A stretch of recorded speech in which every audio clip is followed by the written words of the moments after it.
우리가 함께 읽어가는 말씀 전도서 11장 말씀입니다. 전도서의 결론에 이제 가까이 다가서고 있는데요. 계속 이 전도서 말미에 말하고 있는 내용은 오늘이라고 하는 이 기회, 오늘 주어져 있는 지금의 이 시간들을 즐거워하면서 선하고 좋은 일들을 행할 것을 우리에게 말해주고 있습니다. 오늘 앞에 읽은 말씀 가운데서 1절부터 6절 내용에 보면은 선하고 좋은 일을 많이 살아있는 동안 행할 것, 그것을 말하는 겁니다.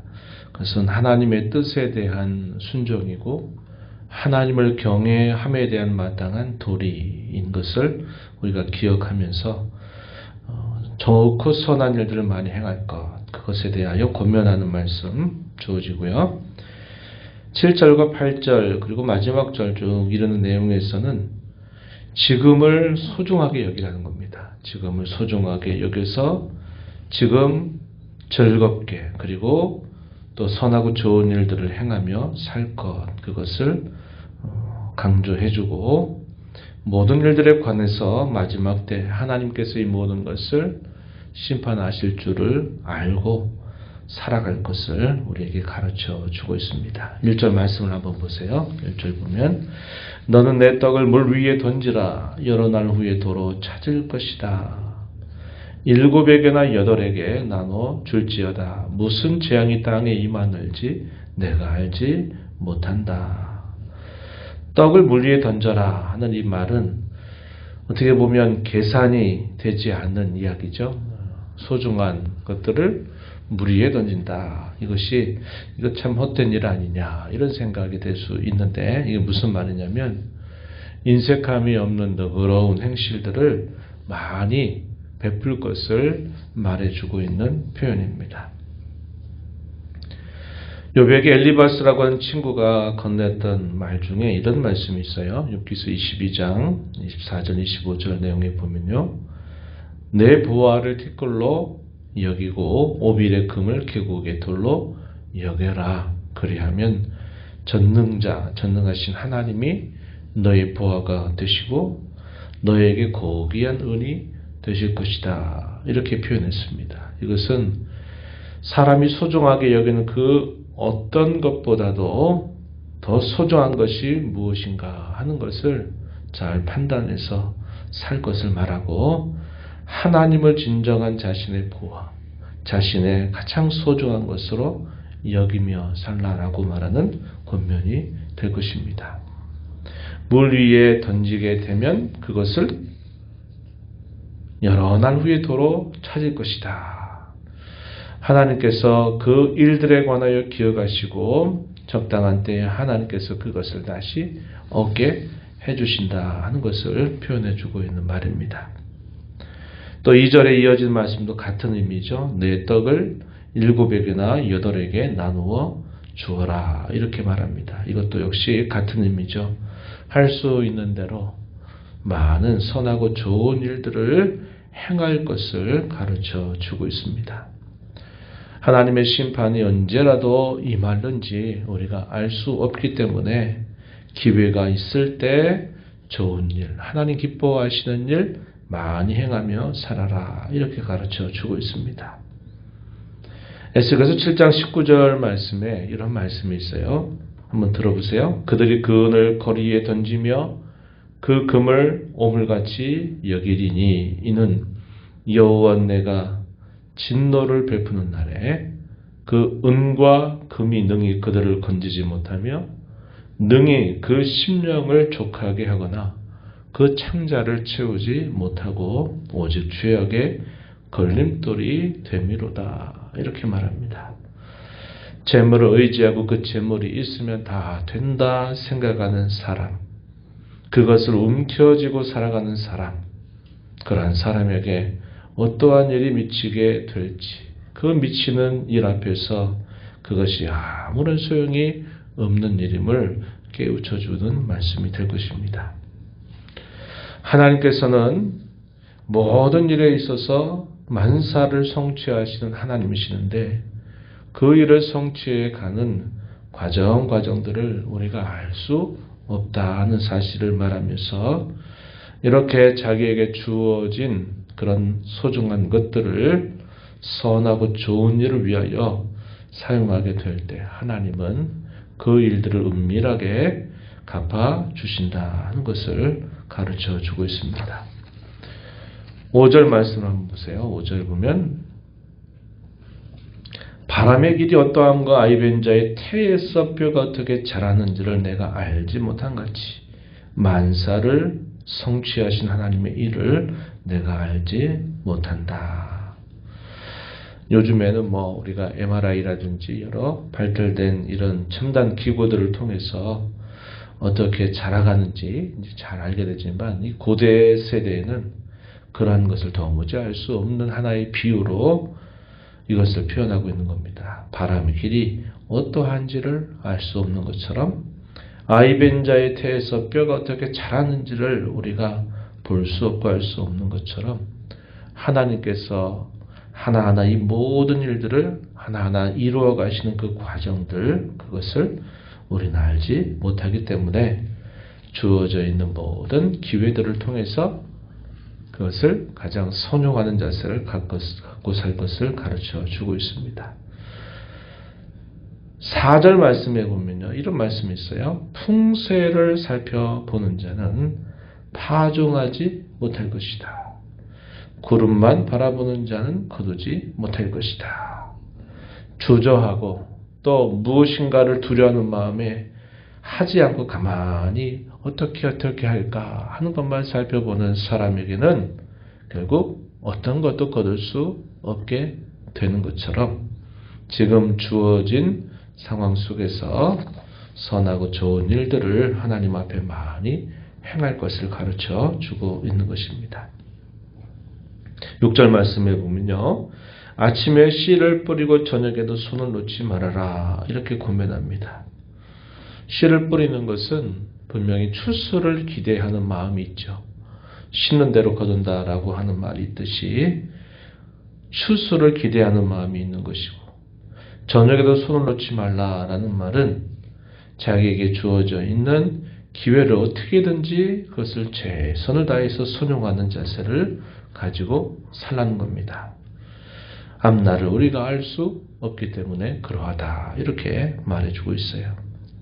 7절과 8절에 가게 되면 내가 지금 살아있다고 하는 것, 오늘이라고 하는 것, 지금 이 순간을 소중하게 여기면서 살 것을 우리에게 가르쳐 주고 있습니다. 7절 말씀에 빛은 실로 아름다운 것이라 눈으로 해를 보는 것이 즐거운 일이로다.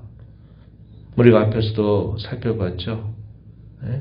죽은 개가, 살아있는 개가 죽은 사자보다도 훨씬 낫다 그랬습니다. 왜냐하면 죽어 있으면 아무런 기회가 없기 때문에 그런 것이죠. 여기서도 뭐라고 말합니까? 빛이 실로 아름답다라고 하는 말, 눈으로 해를 보는 것이 즐거운 일이라 하는 말은 지금 내가 살아서 있는 이 순간순간들이 소중한 것으로 여기면서 즐겁게 기쁘게 살 것을 가르쳐주고 있습니다. 8절에 사람이 여러 해를 살면 항상 즐거워할지로다. 그러나 캄캄한 날들이 많으리니 그 날들을 생각할지로다. 다가올 일은 다 헛되다. 닥치게 될 어떤 일들이 무엇인지를 알 수 없는 이상 내가 오늘 숨쉬고 호흡하고 살고 내가 지금 살아서 빛을 볼 수 있는 것을 귀하게 여기는 자세를 가져라 이렇게 가르쳐 주고요. 마지막 9절과 10절의 내용은 청년 젊은 사람에게 주는 권면의 내용이지만 우리가 이 말씀을 받을 때 어떻게 받아야 합니까? 내가 지금 살아있는 이 순간을 그렇게 여기는 것입니다. 더 나이가 들기 전에, 더 힘이 빠지기 전에 지금이라고 하는 이 순간을 어떻게 살 것인가에 대하여 권면해 주는 말씀으로 우리가 받을 수 있는 표현이에요. 내 어린 때를 즐거워하며 내 청년의 날들을 마음에 기뻐하여 마음이 원하는 길들과 내 눈이 보는 대로 행하라 이렇게 말합니다. 즐거워하고 기뻐하라는 거죠. 그리고 마음이 원하는 길들 내 눈이 보는 대로 행하라 이렇게 표현했는데 또 이 표현들을 또 우리가 잘 살피지 않으면 네 하고 싶은 대로 다 해도 된다. 또 이렇게 이 말씀을 또 보는 이들이 적지 않을 거예요. 그런데 강조점이 어디 있습니까? 그러나 이 모든 일들에 대하여 너를 심판하실 줄을 항상 기억하라는 겁니다. 내가 살아온 삶에 대하여 이 모든 일들을 계산하게 될 그 마지막 순간을 항상 기억하면서 살아있는 동안 기쁘고 즐겁게 살아갈 것, 그것을 말하고 마음에 원하는 길들과 내 눈이 본 대로 행하라 하는 이 말씀은 우리에게 내가 하고 싶은 대로 마음대로 해라 라는 것보다 하나님께서 우리의 마음과 우리의 눈을 끊임없이 주장하여 주셔서 가장 선하고 좋은 것들, 하나님의 뜻을 즐거운 마음으로 행하도록 성령께서 우리의 마음을 주장하시도록 우리가 기도하며 살 것을 우리에게 교훈해 주고 있는 표현입니다. 그리고 무엇보다도 마지막 절에 보니까 근심이 너의 마음에서 떠나게 해라.